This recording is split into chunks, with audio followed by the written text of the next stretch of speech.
And finally, our last session before we can break and socialize and ask all the questions we want to be asking, we have an incredible panel with Eamonn Store. Eamonn is a recovering ad executive. He ran The Guardian North America, so news outlet, now runs FairShare and partners meaningful causes, important causes with corporations, and the whole team from Youth Speak Of, almost in person.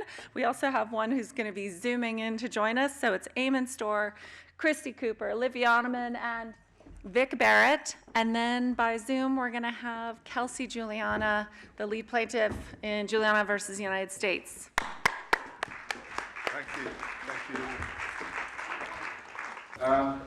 This is the last session between us and delicious food and the hospitality. And I wondered, if anyone that saw it, what would be your one-sentence kind of description to somebody who hadn't seen it? Does anyone want to offer one? No, we're tired. There you go. Jean, thanks. I don't trust politicians. Don't trust politicians. Don't trust politicians. Yeah. I mean, I think the thing is that really... Sorry, say again? And the courts. And the court. Don't trust the courts. They're all in it together. And they've never been stronger than ever. When you talk about the three pillars of government, President, Congress and the courts, they've never been more in cahoots. So when we think about the battle of our future, we're going to talk about it really to begin with in the context of what 21 kids did as the plaintiffs against the government. And I think it's a really interesting story because it's not your typical climate change story. It's really about the journey of those 21 kids, and it's about our rights, our human rights, and the human rights of our youth. So before I introduce the team here, we're going to quickly show you, because most of you haven't seen it, we're going to show you a really nice, this isn't the trailer, it's just a really nice 3-minute segment that really helps you understand the context of the documentary. There we go. Yeah, we can open up our shutters. Let's go. My bed's fine, room's fine, don't judge it. This is my shelf.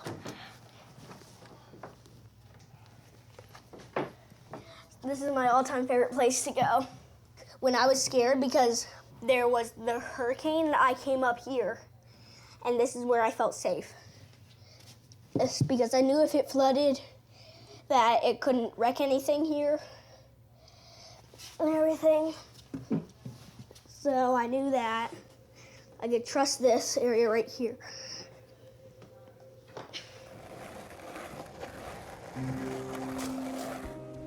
Crap, this is new. It's very frightening and disturbing. You see this giant tree down in one of my best friend's yard.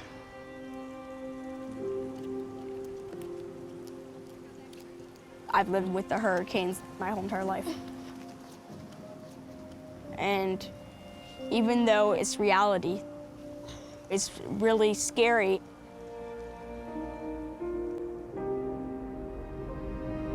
All of our traditions and everything is based here.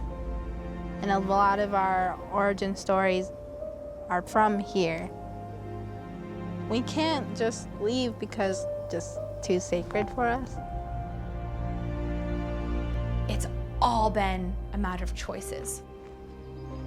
And our feelings of despair and dread and anxiety is all because of choices that we had no participation in. Everything could have changed, like really before I was born. I was born in '71. I think 1971 will be known as the year of action for the future generations of America. The history of this whole period has got to be the saddest story ever told. This huge failure to rise to the moment. I think it's the greatest dereliction of civic responsibility in the history of the Republic.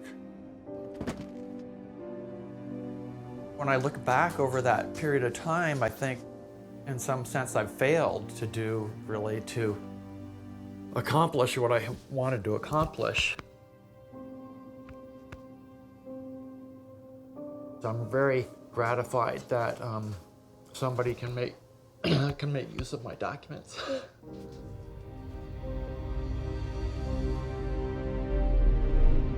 This is why we need trial, because this story has to come out. And government can come in and make their case if they want, but a judge needs to hear from both sides. Because if it's as bad as we think it is and all the evidence we have indicates, it's the biggest crime against humanity ever, and it's a constitutional violation by any standard. Yeah. So we've got with us this afternoon, we have both Christi and Olivia, the director and the producer of Youth vs. Gov. We're delighted we've got Vic. Those of you that were here 3 years ago, was it, Vic? You were with us? Yep. And this was all in progress. And we were going to have Kelsey with us, who's the lead plaintiff, Kelsey Juliana. And unfortunately, Kelsey's not well at the moment, so out of an abundance of caution, we put her in a room. But she's dialed in, and hopefully she can talk. Can you hear us, Kelsey, okay? Yes. Can you speak? Say hello. Hello. Oh, okay, you're working. We're just checking working. I wanted just to start. I really just wanted to start with you, if we could get it to work, and Vic, just to talk a little bit about who you are, a little bit about your background, because this audience, most of them haven't seen those elements about how you grew up, why Cascadia matters to you, all of those elements, and Vic as well. Just give us a bit of background, and then how did this come to be? What was that sort of time 4+ years ago? Kelsey, why don't you start as the lead, as the grown-up of the group? I was going to say, I know I am the grown-up of the group at this point, but I'm by no means the lead. And let me know if, it seems like it's a little bit of a playback, so let me know if you can understand me. Can you understand me? Yeah. Okay, there's just a little playback on my end. Yeah, by no means the lead. I'm simply the named plaintiff, and that was just strategic for the case. I was the oldest of the group, had known a lot of the plaintiffs and kind of brought along a lot of the plaintiffs onto the case. I had already been suing my state government in Oregon since I was transitioning between 8th grade and freshman year of high school, so I'd already been in the courts for a couple years and had some sense of some of the legal jargon. Still don't quite understand a lot of it. And luckily I have some badass lawyers who are really amazing, and they can take this case forward. And yeah, so I always want to correct that, just the named plaintiff. So my background, I'm now 26, I turned 26 this year, and I first got involved in climate action when I was 10. And I like to say, although it's not a joke, that I burned out at 11. I did, I burned out at 11. I got overwhelmed, full of despair. I learned that our ecosystems across the world were collapsing, species were going extinct, but it was still this very far away crises, physically distanced from myself and my life. And so I burned out at 11, I got overwhelmed, felt helpless, a little hopeless, and then I started thinking, okay, you know what? There's no sense in caring so deeply about something and feeling like you're unable to make a change. Let's dive into this. What is global warming at the time? What is climate change? And so I did more research. I looked at how climate change was, or climate destabilization was affecting my community. I looked at how it was affecting people and culture and all the systems that make up both human and animal and biological communities. And when I was 18, I walked across the country with the Great March for Climate Action. And then that next year, I deferred college for that. And then that next year, we filed the federal case. And it was just a matter of taking both allowing for a greater awareness from my end and asking more questions, and also kind of escalating the demands for action. So again, like my school when I was in middle school, my community, my country, and then our federal government. And just a background on my name, yeah, Kelsey Cascadia Rose Juliana is my name, and I was named after a place that my parents met defending some of the remaining old-growth forests in our nation, and my name, Cascadia, of course, well, Cascadia Rose, I should say, is symbolic not only for the meaning the bioregion, Cascadia and the flower, but also Cascadia Rose as in to rise. And so kind of, I was born in the woods, and also my parents made it so that this idea of people and movement rising in defense and overcoming greedy forces, because they won the campaign, they protected old growth forests. That's sort of built into my identity as well. And Vic, let's come across to you, because you're one of the 21, but none of you guys knew each other really right before this case. Some of us did. Like Kelsey said, Kelsey did an awesome job of recruiting a lot of the Oregon plaintiffs because of relationships that they already had. But yeah, I didn't know anybody that was on the lawsuit before I had joined. But yeah, some of my background is I am a first-generation American. I'm Afro-Indigenous, Afro-Latino, and so I've always been very aware of like the vulnerability that comes with identity, and especially because I grew up in a 98% white part of upstate New York that was fairly conservative. So I kind of had to develop a very strong sense of justice at a young age, and also be very aware of my own vulnerability with the identities that I hold and what's important to me. And so I just knew that I know how scary it can be to feel vulnerable, and I wanted to prevent that for other people in any way possible. So when I was lucky enough to move to New York City to go to school, I decided to get involved basically in any ways that I could. I joined after school programs, met really cool kids, and then started to find really awesome mentors that taught me about this concept of climate justice, which at first I was like, climate change, justice, they didn't really line up for me, but after learning about the fact that, at least in New York, Black and brown communities tend to be on the front lines, and learning that all over the world, Black and brown communities tend to be on the front lines, it kind of became an issue that was pretty impossible to ignore. And so I worked on campaigns in New York City public schools, mostly to mandate climate education in New York City public schools K through 12, because it became very evident that if we wanted to fix the climate crisis, we were going to need a youth movement, and you can't really build a movement when young people, where they spend most of their day every day, aren't learning about the largest existential issue to them that exists. So that's kind of where I kicked off, but I was facing a lot of frustration, kind of being 15, 16, having to go to city council members' offices, being super patronized, getting photos taken and pats on the back and then kicked out and never talked to again about when we were coming to them with hard facts, evidence, everything that they needed to make the difference that we were asking them for. And even though we were their constituents, they didn't feel accountable to us because we couldn't vote for them.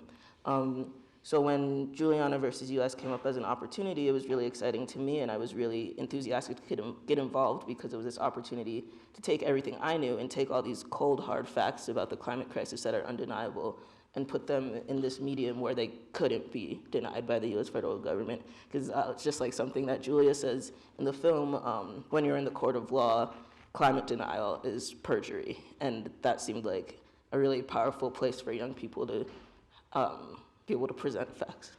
And you had a very different family structure to like Kelsey. Your parents aren't climate activists. Yeah, no, it would have been cool to be born in a cabin in the woods. But no, regular old hospital bed for me. But yeah, my mom was ever very, like, she has her own concept of justice and things that she cares about, especially being a part of an endangered indigenous community, but wasn't necessarily a climate expert and not a climate activist, and I don't think it's something that she really thought about much other than in the ways that it kind of on the day-to-day impacted the grief in a community in Honduras.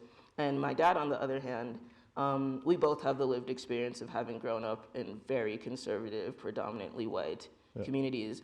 And I think that we just had very opposite ways of dealing with it. And he tends to be more conservative and actually has a really hard time with the concept of climate change and the climate crisis and believing in it.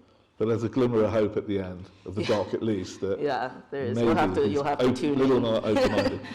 Christi, I think I first met you 3 years ago here when this was a work in progress. It was a thing you were talking about that we were trying to envisage. Like, as the director, you're the chief storyteller, right? When did you come across this situation that you knew this story needed to be told? Yeah, I met some of these young people back in 2011. That's when I met Kelsey. Yeah. When she had sued the state of Oregon, I came on board with Witness. It was a partnership with Witness and Our Children's Trust to create a series of 10 short films focused on these young people that were suing their state governments. So at the time, I created a short film about Kelsey, about Shatescott, some of the other young people that are now in the federal case. And that was kind of my entry into climate litigation and working with young people, and continued on with these relationships with them. And after they filed the lawsuit in 2015, I was very closely following it. And when they had their first win in the spring of 2016 with Judge Coffin, that was the moment that I realized this case is going somewhere and it has legs. The first case that they filed back in 2011 was based solely on the public trust doctrine, and that was very quickly dismissed. And what makes this case so unique is that it's a constitutional claim. These young people are claiming that the United States government has violated their rights to life, liberty, property, and personal security through their willful actions in creating the climate change crisis. And so for me, that was a unique entry into this story. And when they had their first win, that was kind of when I approached Julia and asked if I could follow this, and started building relationships with the other plaintiffs like Vic and the other family members. Yeah. And then Olivia, you come on as the producer, right? So your job is to bring this to life, right? Is to make sure it comes together and it gets the journey it deserves. This is not a new world to you. You've done a bunch of like climate-related documentaries. What brought you into this? What was different about this story that? I think when Christi and I were first introduced by some mutual friends and colleagues, and I'd come off producing a film called The Human Element, which also looked at climate change and its impacts on communities in the US.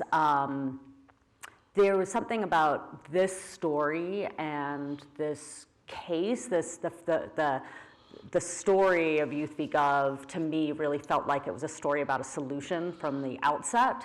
So instead of being about, this is climate change, this is the science of climate change, trying to convince an audience that climate change and the climate crisis is here and now and real, I felt like this story, in the way that Christi wanted to tell it, and the case itself, it's built in as a solution. It's young people taking their case against the US government to hold them accountable for the climate crisis. And I loved the piece also, or two pieces of the story that Christi envisioned telling was the young people, Kelsey and Vic and Shatescott and all of the plaintiffs in the film. It's just such a wonderful group of young people. And then I also loved the sort of investigative evidence part and the whodunit, like what our government knew and when they knew it, and unpacking all of that in the frame of this constitutional lawsuit. Yeah. And obviously, this, when you're making a documentary, you've got a certain amount of life before you've got to put it out there to the world. This case has been running, 6+ years, nearly 7? 7 in August. Yeah, and it's still going to run. So obviously the story ends. It doesn't end on, it sort of ends on a positive and a disappointing note. The disappointment is it gets rejected by the third attempt of the Ninth Circuit Court. And then the sort of positive news, which we'll come on to, is it's sort of bigger than the case, like the movement it's creating.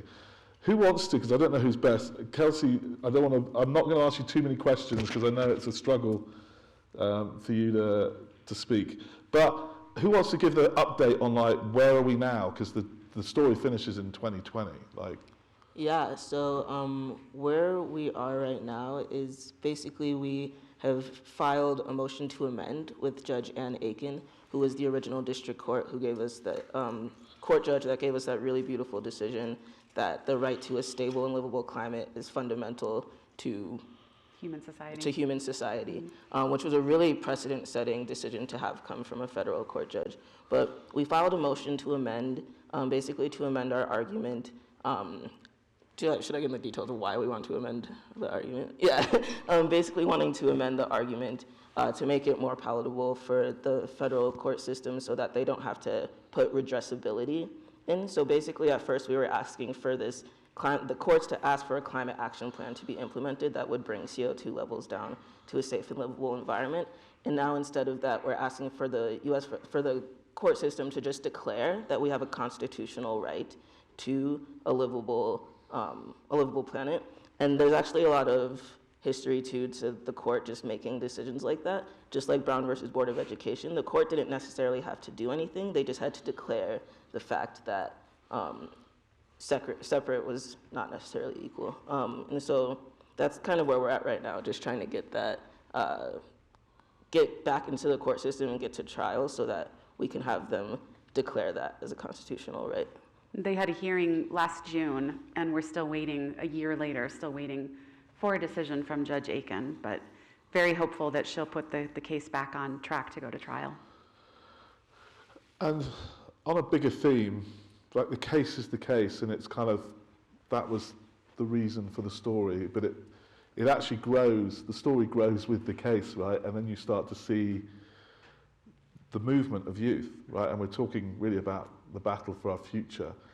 So I think one of the really encouraging things about this is that how many millions of kids the story inspires to follow the same path. You talk about it, but do you know how many other cases are now being filed by people like you in different countries, in different states, in different places? Because this is now a movement of litigation. It's not just kids marching. So since the Juliana case was filed, there are now over 26 other cases around the world led by young people that are using their constitutions to hold their governments accountable.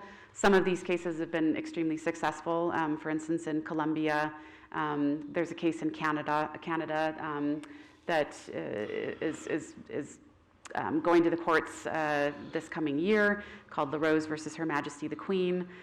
There's also 7 pending state cases right now in the U.S. Because there's young people that are suing their state governments using their constitution. And Montana is a very interesting case, Held versus Montana. It's going to be the very first climate change lawsuit, constitutional climate change lawsuit, that is going to trial next February.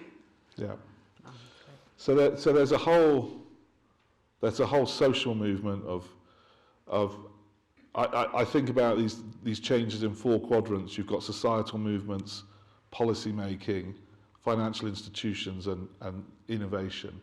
And these things all fire off each other. And this afternoon we've heard from all different areas about how the financial markets are reassessing the value of fossil fuels. But what we're really talking about here is these 2 things firing off each other, which is creating a movement, but it's also impacting policy, right? As policymakers are realizing that this isn't going to go away. These actually kind of annoying kids that came in for the photo op, right, are now voting. Yeah. And now there's more annoying kids coming behind them that are going to kind of put that pressure on. I feel like I'm talking too much now. I should be asking the questions. So policy aside and lawmaking, like where do you see interest in like the commercial sector? Do businesses get it? Do you feel that they're listening to your voice? Let's ask that to Kelsey, actually. I don't know where the camera is in here, but I assume if I look this way, I'm looking at you. Do you feel like commercial business gets what you guys are asking for in terms of greenwashing and more authentic marketing? You know, I'm not sure if I'm the best one to answer that. I work with kids out in the woods, and that's how I see my best place in this whole movement, is inspiring. That's always been my motivation. That's always been my vision in partaking in this movement, is, you know, ensuring kids who are 10, I work with 10-year-olds, 11-year-olds, age that I was when I first got into this movement. I work with kids that age who I want to ensure do not grow up feeling despaired, hopeless, and disempowered, like I did that first couple of years, learning about how reality was way back when it was so much less severe and less critical than we are right now. So, you know, I would say that if the commercial sector is involved, it's not involved enough. And yeah, that's not my main focus. I do see a lot of greenwashing, a lot of like clean, green, in whatever category, health and wellness, you know, even food. And I think a lot of that I've noticed is targeted at the youth. And so if we're targeting the young people of today with these claims of green and sustainable, and yet we're still asking them to consume new products, how is that really sustainable messaging? In a way, I find it just distracting. Yeah. Could I follow up on that? I'm gonna go for it. Oh, I was just gonna say, I feel like what Kelsey said is just a really strong example of you have to meet young people where they're at. We're a very diverse generation, and what Kelsey as a consumer might want while teaching 10-year-olds in the woods is not necessarily going to be what a young person in New York City who's working on policy wants. But the shared vein is the genuine interest in the issue, the genuine care about what happens. I think that it's about looking at the shared values instead of trying to target young people as some like collective group that all wants the same thing, because that's just not true. We had a conversation earlier about some of us are old enough to remember people like Jack Welch in the 80s, and that whole mentality of like the smartest prevail, the less hardworking or less smart, you get them out, and it's like up or out kind of mentality. And businesses have moved forward now to like thinking about smart everything, Internet of Things, smart technology, and now they're moving into the space of purpose. And it's about being more purposeful, and purposeful leads into maybe thoughtfulness. But when I speak to you guys, purpose is like a generic thing that's done. It's like Internet of Things in technology. You guys are talking about flourishing. Human flourishing is just this amazing sort of progression of what we actually mean beyond purpose, and regenerative systems and business models. And I feel, is business even keeping up with us, with you? Like, or is the future actually, is almost the tail wagging the dog? Yeah, I would say I mean, it might not even just be that they're not keeping up. It could also just be like a lack of attention being paid.